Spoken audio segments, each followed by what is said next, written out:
सिया राम सिया राम सिया राम आए हैं मेरे श्री राम आए हैं। राम आए हैं मेरे राम आए हैं, राम आए हैं मेरे राम आए हैं, राम आए हैं मेरे राम आए हैं, राम आए हैं मेरे राम आए हैं। वो आधा हिस्सा जिसके बगैर सच पूरा नहीं होता, वो है अर्ध सत्य।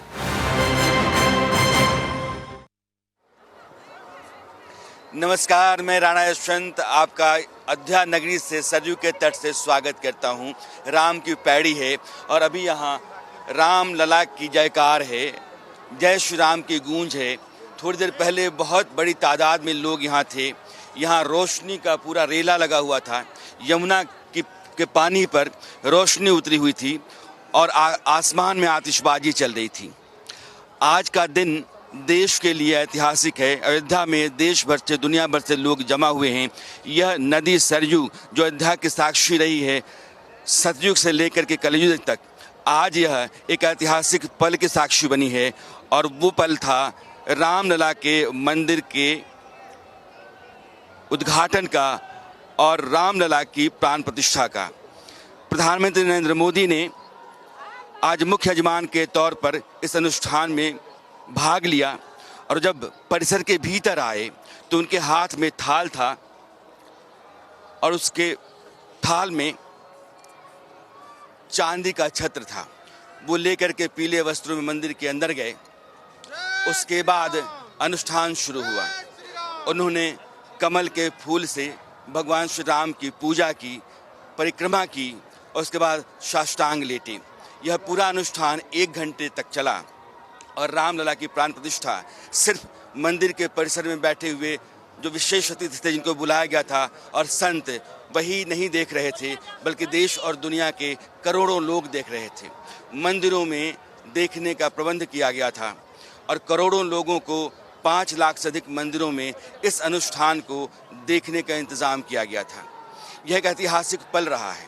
इस परिसर को जो आप परिसर देख रहे हैं, ये दिव्य भव्य राम मंदिर और उसके परिसर में बैठे हुए हजारों हजार की तादाद में संत और अतिथि जो अलग अलग क्षेत्र के जाने माने नामचीन लोग रहे हैं, उनकी मौजूदगी थी। और प्रधानमंत्री मोदी अनुष्ठान के बाद बाहर आए। जो 11 दिनों का उनका व्रत था, उन्होंने उस व्रत को तोड़ा। उसके बाद लगभग 35 मिनट तक वो देश को संबोधित करते रहे और इन 35 मिनट में 114 बार उन्होंने भगवान राम का, प्रभु राम का उल्लेख किया।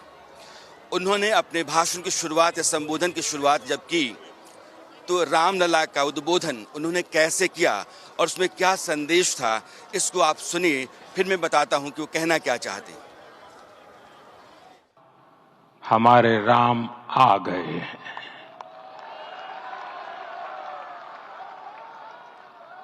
सदियों की प्रतीक्षा के बाद हमारे राम आ गए हैं। सदियों का अभूतपूर्व धैर्य, अनगिनत बलिदान, त्याग और तपस्या के बाद हमारे प्रभु राम आ गए हैं। इस शुभ घड़ी की आप सभी को, समस्त देशवासियों को बहुत बहुत बधाई।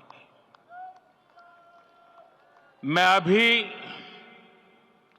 गर्भगृह में ईश्वरीय चेतना का साक्षी बनकर आपके सामने उपस्थित हुआ हूं। कितना कुछ कहने को है, लेकिन कंठ अवरुद्ध है। मेरा शरीर अभी भी स्पंदित है, चित्त अभी भी उस पल में लीन है। हमारे रामलला अब टेंट में नहीं रहेंगे।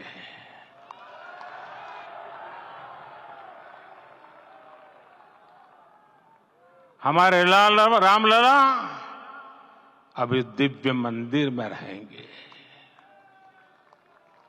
मेरा पक्का विश्वास है, अपार श्रद्धा है कि जो घटित हुआ है इसकी अनुभूति देश के, विश्व के कोने कोने में राम भक्तों को हो रही होगी। प्रधानमंत्री यह कह रहे थे कि रामलला की प्राण प्रतिष्ठा और मंदिर, यह दोनों जो हैं वो सनातन का गौरव रहे हैं और यह गौरव बहुत लंबे समय तक प्रतीक्षारत रहा है। बहुत संघर्ष हुआ इसके लिए, एक लंबी लड़ाई चली है। उसके बाद सनातन का जो अधिकार रहा है भारत भूमि के भीतर, वह जाकर के मिला है। यह सनातन की मर्यादा, सनातन के संयम, सनातन के धर्म से जाकर के ही हासिल किया गया है। इसलिए मर्यादा पुरुषोत्तम राम, उन्होंने जो मार्ग दिखाया, यह राम जो तत्व है भारत का, राम जो मूल दर्शन है सनातन का, उसके किनारे किनारे ही यह पूरा देश और हिंदू समाज चलता रहा।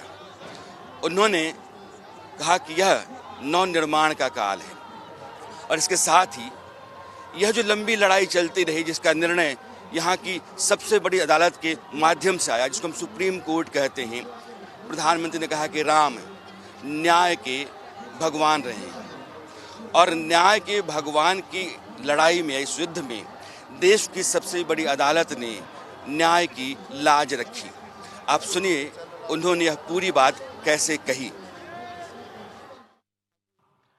भारत के तो संविधान में, उसकी पहली प्रति में भगवान राम विराजमान है। संविधान के अस्तित्व में आने के बाद भी दशकों तक प्रभु श्री राम के अस्तित्व को लेकर कानूनी लड़ाई चली। मैं आभार व्यक्त करूंगा भारत की न्यायपालिका का, जिसने न्याय की लाज रख ली।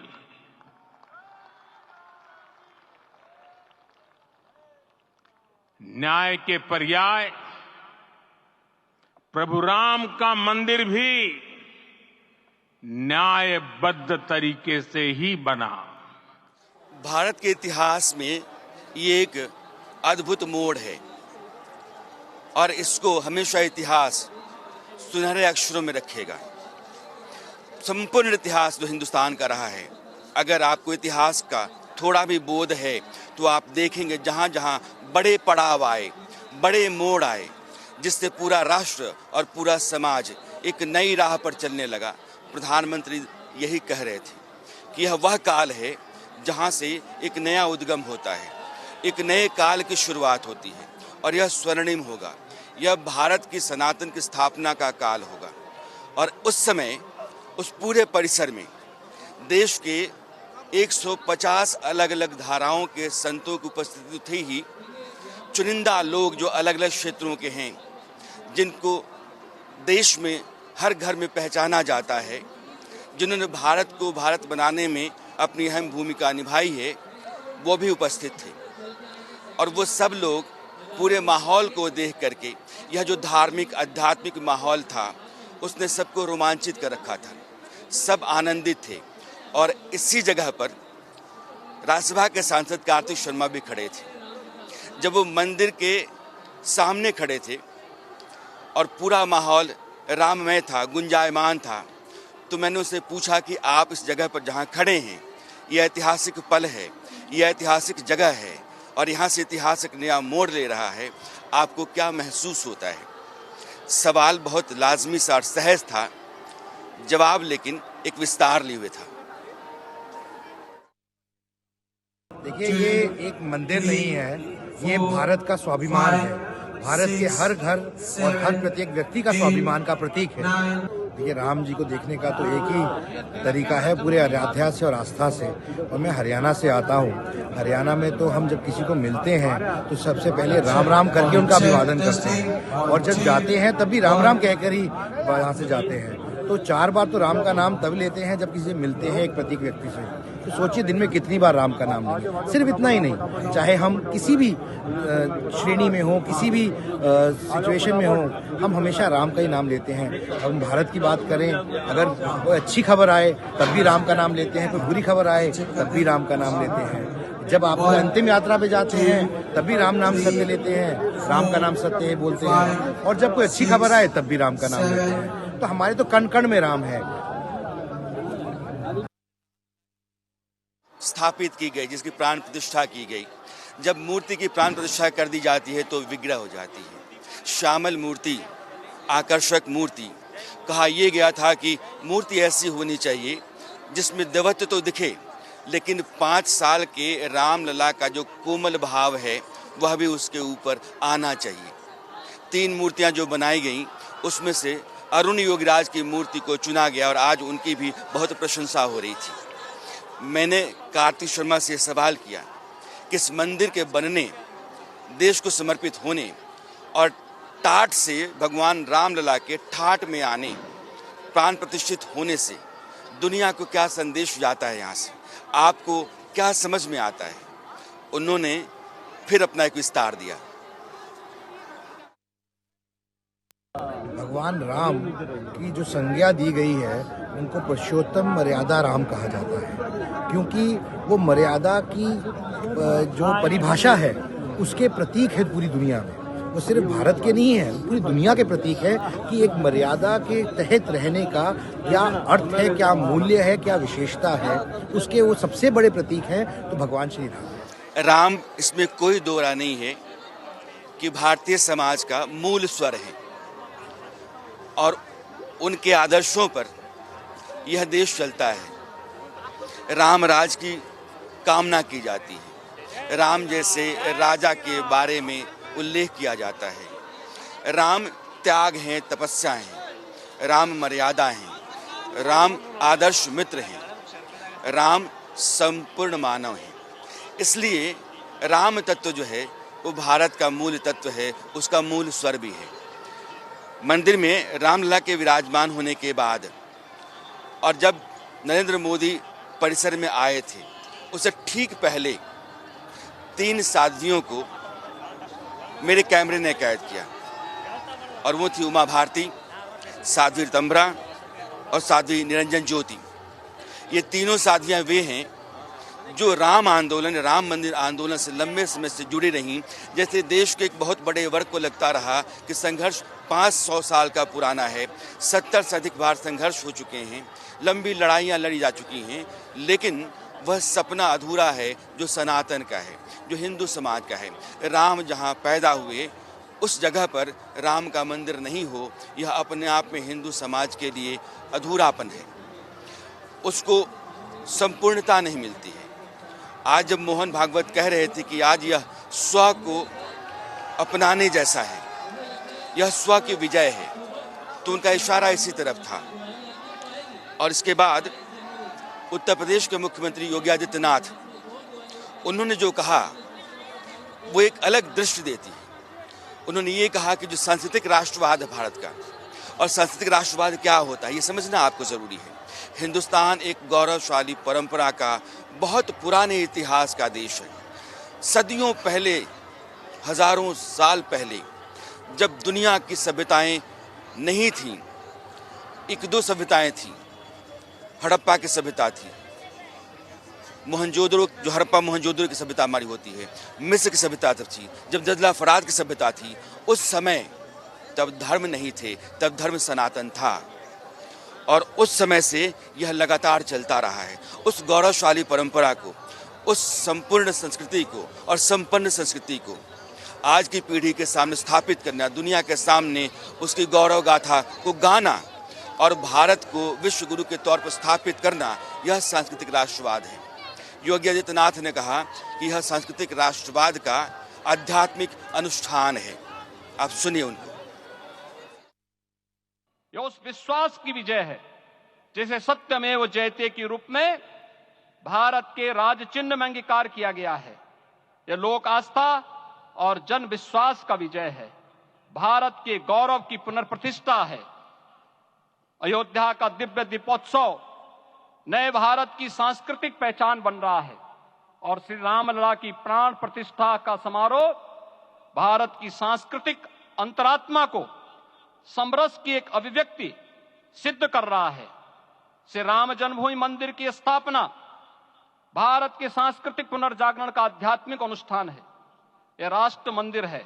निसंदेह श्री रामलला विग्रह की प्राण प्रतिष्ठा राष्ट्रीय गौरव का एक ऐतिहासिक अवसर है। निश्चिंत रहिए, प्रभु राम की कृपा से अब कोई अयोध्या की परिक्रमा में बाधा नहीं बन पाएगा। अयोध्या की गलियों में अब गोलियों की गड़गड़ाहट नहीं होगी, कर्फ्यू नहीं लगेगा। अपितु यहां दीपोत्सव, रामोत्सव और यहां की गलियों में श्री राम नाम संकीर्तन से यहां की गलियां गुंजायमान होंगी। यह मेरे पीछे जो सरयू नदी बह रही है, यह अयोध्या के इतिहास की गवाही देती है, रघुकुल की गवाही देती है। सरयू को ब्रह्मा लेकर के यहाँ आए और अयोध्या नगरी को सतयुग में मनु वैवस्वत उन्होंने बसाया। यहाँ के जो पहले राजा थे इक्ष्वाकु थे, इसलिए रघुकुल को इक्ष्वाकु वंश भी कहा जाता है। उस वंश में एक से एक प्रतापी यशस्वी राजा हुए। उसी में अज आते हैं, भरत आते हैं, सगर आते हैं, प्रदीप आते हैं, दशरथ आते हैं, राम आते हैं और राम फिर लौटे हैं। 500 वर्षों के बाद लौटे हैं। एक वापसी उनकी अयोध्या हुई थी 14 वर्षों के वनवास के बाद, और एक बार उनका लौटना हुआ है 500 वर्षों के बाद।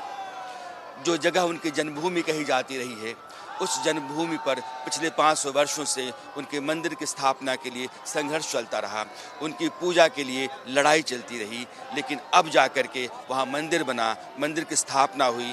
अब वो मंदिर भगवान रामलला के दर्शनों के लिए खुल गया है। और नरेंद्र मोदी जो मुख्य यजमान के तौर पर आज गर्भगृह के भीतर बैठे हुए थे, जो 6 यजमान थे उसमें मुख्य यजमान नरेंद्र मोदी थे।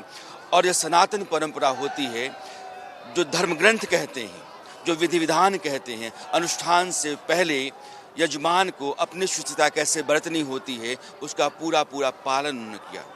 वो उन तमाम जगहों पर गए जो राम से जुड़े हुए हैं। राम ने अपने जीवन में जो यात्रा की, जो पराक्रम किया, सत्य के लिए जो युद्ध किया, उनसे जितनी भी जगहें जुड़ी हुई हैं, वो नासिक से लेकर के और रामेश्वरम तक, रामकोड़ी तक वो लगातार जाते रहे। 11 दिनों के अनुष्ठान में उन्होंने अन्न को त्यागा, शय्यावास किया, नीचे सोते रहे, भूमि पर सोते रहे। और जो भी एक यजमान को सात्विकता बरतनी होती है वो बरतते रहे। आज जब अनुष्ठान हुआ उसके बाद परिसर में ही उनका व्रत तोड़वाया गया और उन्होंने वह काम किया है जिसके लिए संतों ने उनको राजर्षि का दर्जा दिया। प्रतिष्ठा होने की बात थी, वो स्वाभाविक भी था, वो होना ही था मित्रों। लेकिन मुझे इस बात का आश्चर्य हुआ जब मुझे लगभग 20 दिन पूर्व समाचार मिले कि माननीय प्रधानमंत्री जी को इस प्रतिष्ठा के लिए स्वयं अपने लिए क्या क्या अनुष्ठान करके सिद्ध करना चाहिए स्वयं को, उसकी नियमावली आप लिख करके भेजें।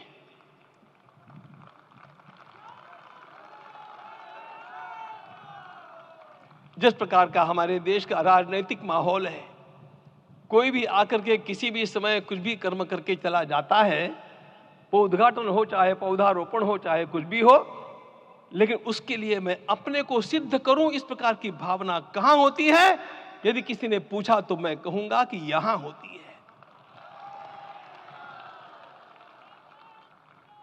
भगवान श्री राम की प्रतिष्ठा करनी है। भारतीय जीवनादर्शों के सर्वोच्च आदर्श भगवान श्री राम है और इन समस्त जीवनादर्शों की प्रतिष्ठा करने के समान ही यहां की प्रतिष्ठा रही है। इसलिए एक महान विभूति को ऐसे लगा कि मैं अपने को भी साधूं। मैं कर्मणा मनसा वाचा, कर्म से, मन से और वाणी से अपने को उसके लिए शुद्ध बनाऊं, सिद्ध बनाऊं, और उसका मार्ग तप ही है। भगवत गीता ने कहा, यज्ञ दान तप कर्म न त्याज्यम कार्यमेव तत्। तप से ही विशेष परिशुद्धि होती है। आज मुझे आपको बतलाने समय अंतःकरण गदगद होने की अनुभूति हो रही है। मैंने तो कहा था, हम लोगों ने महापुरुषों से परामर्श करके लिखा था, आपको केवल 3 दिन का उपवास करना है। आपने 11 दिन का संपूर्ण उपोषण किया। हमने 11 दिन एक भुक्त रहने के लिए कहा था, उन्होंने अन्न का ही त्याग कर दिया। महाभारत में कहा गया है, अनशन यह सबसे बड़ा तप है, अनशन।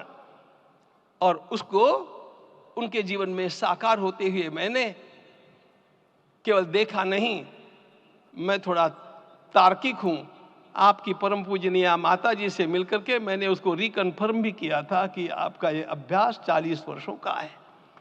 एक बड़ा धड़ा जो है, हिंदू समाज लगभग यह मानता है कि नरेंद्र मोदी अगर भारत के प्रधानमंत्री नहीं होते तो जो निर्णय आया, उस निर्णय के बाद मंदिर इस तरीके से दिव्य भव्य नहीं बनता, इस तरीके से समूचे देश में रामलला का जयकारा नहीं होता। आज आपको शायद आश्चर्य होगा कि दुनिया में बहुत सारे ऐसे देश रहे हैं जहां लोगों ने सीधा प्रसारण देखा है। इस देश के गांव, नगर, शहर, महानगर, उन सब की राहें अयोध्या की तरफ आ रही थी। आप यह मानकर चलिए कि जितने भी सनातनी रहे हैं, जिनकी दृष्टि अयोध्या की तरफ थी, उनके मन का एक रेशा, उनके मन का एक सिरा अयोध्या आकर के लगा हुआ था, उस मंदिर से, रामलला से बंधा हुआ था। आप समझिए कि समूचे हिंदुस्तान में एक ताना बाना बुना हुआ था, और वह ताना बाना राम नाम का था, राम की मर्यादा का था, राम के आदर्शों का था,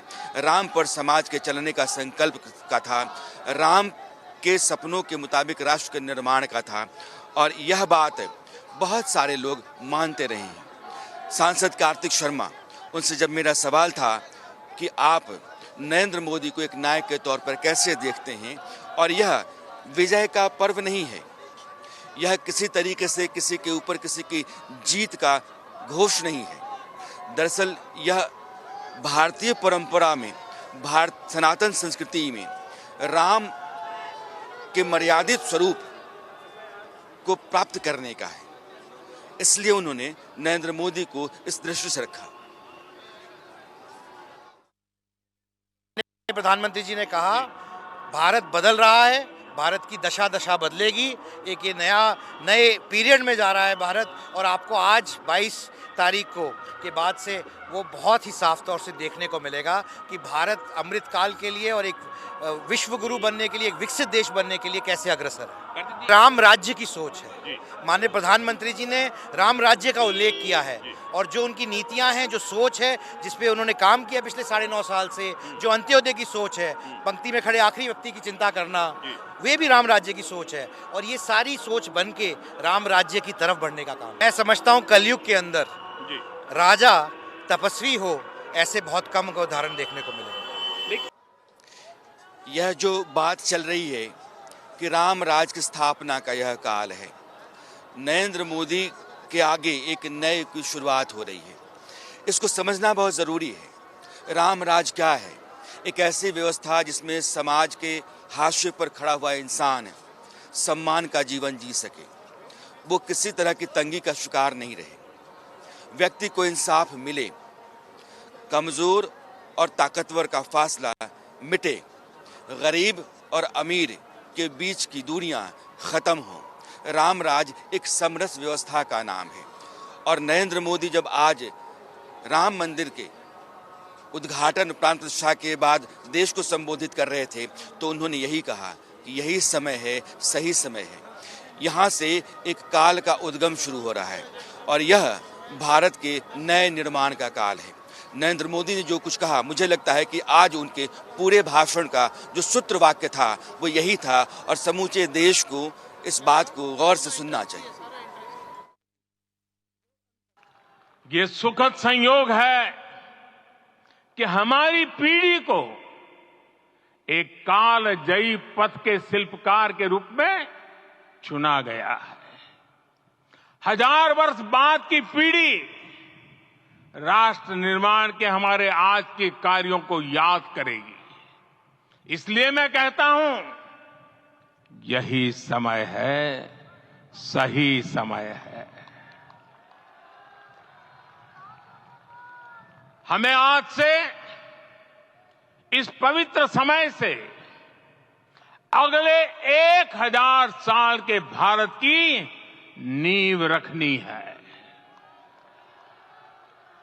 मंदिर निर्माण से आगे बढ़कर अब हमें सभी देशवासी यहीं इस पल से समर्थ, सक्षम, भव्य, दिव्य भारत के निर्माण की सौगंध लेते हैं। देव से देश और राम से राष्ट्र की चेतना का विस्तार। प्रधानमंत्री की इस बात को अगर आप व्याख्या करने के लिए जाएं तो लंबी चर्चा हो सकती है, लेकिन यह सूत्र वाक्य है, गूढ़ है, इसको समझना भी जरूरी है। सदियों का सपना जो है लोगों का, वो पूरा हुआ है, ऐसा देश का बहुतेरा समाज मानता है। नरेंद्र मोदी लगातार अपनी बात में यह कहते रहे हैं कि भारत जो है वो विकास और विरासत दोनों को लेकर के चलने वाला देश है। आप विरासत को छोड़ करके विकास को अगर आगे ले जाते हैं तो अपाहिज विकास है, वो अधूरा है, संतुलन उसमें नहीं होता है। इसके साथ ही संघ प्रमुख मोहन भागवत, जिन 6 लोगों को गर्भगृह में बिठाया गया था यजमान के तौर पर, उसमें आरएसएस प्रमुख मोहन भागवत भी थे। संघ जो सनातन संस्कृति, सनातन परंपरा, सनातन पराक्रम और सनातन बोध को लोगों के बीच में पैदा करना चाहता है, स्थापित करना चाहता है, उसकी एक सतत धारा इस देश में चलती रहे, उसके लिए प्रयासरत रहता है। उसके मुखिया मोहन भागवत जब आए तो उन्होंने कहा कि यह भारत देश आगे बढ़ने का नाम है, इसको विकास की गति देनी है, और विकास की गति देने के लिए राम का तत्व समाज के भीतर शामिल किया जाना आवश्यक है। इसलिए उन्होंने देश के तमाम लोगों से कहा कि यह जो राम का मंदिर है, इस राम के मंदिर से एक ही संदेश आपके दिल तक, आपके घर तक जाना चाहिए, वो ये है कि भारत बहुत संस्कृति, बहुधर्मी देश है, और इस देश में एकता, इसकी अखंडता, इसके विकास की बुनियाद हो सकती है। मोहन भागवत अपनी बात जहाँ से शुरू कर रहे थे और जहाँ उन्होंने ख़त्म की, वो सनातन से चल रहे थे और भारत के विकास तक चलते चले गए। प्रधानमंत्री जी ने तब किया, अब हमको भी तब करना है। राम राज्य आने वाला है, वो कैसा था? दैहिक दैविक भौतिक तापा, राम राज नहीं कहु व्यापा। सब नर करहि परस्पर प्रीति, चलहि स्वधर्म निरत श्रुति नीति। सब निर्दंभ धर्म रत पुनि, नर अरु नारी चतुर सब गुनी। सब गुणज्ञ पंडित सब ज्ञानी, सब कृतज्ञ नहीं कपट सयानी। राम राज्य के सामान्य नागरिकों का जो वर्णन है, हम भी इस गौरवमय भारतवर्ष की संतानें हैं। कोटि कोटि कंठ उसका जयगान करने वाले हमारे हैं। हमको इस प्रकार के व्यवहार को रखने का तप आचरण करना पड़ेगा। समूचा देश जिस अनुष्ठान को देख रहा था, मंदिर के परिसर में हजारों जो लोग मौजूद थे वे देख रहे थे। समय एक नई करवट ले रहा था, एक नए युग की शुरुआत हो रही थी। इस ऐतिहासिक मौके पर बहुत ऐसे राजनेता थे जिनको निमंत्रण तो गया, लेकिन वो आए नहीं। उनके नहीं आने को उनके दुर्भाग्य के तौर पर भी कई नेताओं ने देखा, और उनमें सांसद कार्तिक शर्मा भी शामिल हैं। देखिए, सरकारें आएंगी जाएंगी, लोग चुनेंगे अपने नेता को, लेकिन ये विषय आस्था का और धर्म का है। आप देखिए अपने आसपास कि आपको लगता है कि ये राजनीति का विषय है। अगर आपको उसके बाद भी ये सवाल पूछने की जरूरत है तो मैं समझता हूँ कि ये आपकी सोच में कमी है, क्योंकि धर्म राजनीति से बहुत बड़ा है। वही जो राम रचि राखा। दुर्भाग्य की बात है कि कुछ लोग तो इस बात को लेकर मायूस है कि उनको न्योता नहीं मिल पाया, और दुर्भाग्य उनका सबसे बड़ा है जिनको न्योता मिला और फिर भी नहीं आए। तो जैसे कहे ना, जो लिखा है वही होगा। मेरे से नहीं लगता इसको राजनीति से जोड़ना चाहिए, राजनीति किसी भी तरीके से देखना चाहिए। अगर आपको लगता है कि अभी भी ये राजनीतिक विषय है तो फिर आप देश को, दुनिया को और भारत की आस्था को नहीं समझते। नरेंद्र मोदी आज ये कह रहे थे कि लोग पहले कह रहे थे कि राम मंदिर बन जाएगा तो हिंसा होगी, लेकिन राम आग नहीं है, राम ऊर्जा है। राम की ऊर्जा को लेकर के यह देश आगे बढ़ सकता है। उन्होंने अपने संबोधन के आखिर में राम को जिस तरीके से व्याख्यायित किया, जिस तरीके से देश के सामने रखा, वो एक तरीके से सुभाषितानी की तरह है। एक श्लोक है, वो संस्कृत की जो व्याकरण की शर्तें हैं उससे इतर है, लेकिन उसमें गूढ़ रहस्य हैं और उसको देश को समझना जरूरी है। आप नरेंद्र मोदी के राम पर उस संवाद को सुनिए और मुझे विदा दीजिए। नमस्कार।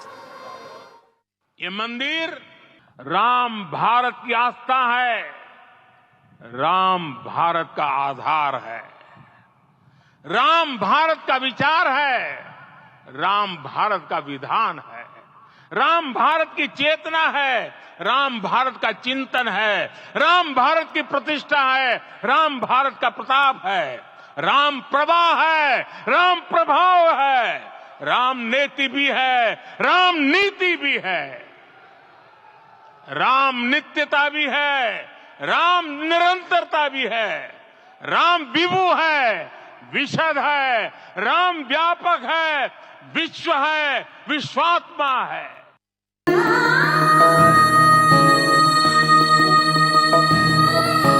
Ram Siya Ram, Ram Siya Ram, Ram Siya Ram, Ram Siya Ram, Ram Siya Ram. Ram aaye hain, mere Shri Ram aaye hain. Ram aaye hain, mere Ram aaye hain. Ram aaye hain, mere Ram aaye hain. Ram aaye hain, mere Ram aaye hain. Ram aaye hain. वो आधा हिस्सा जिसके बगैर सच पूरा नहीं होता, वो है अर्ध सत्य।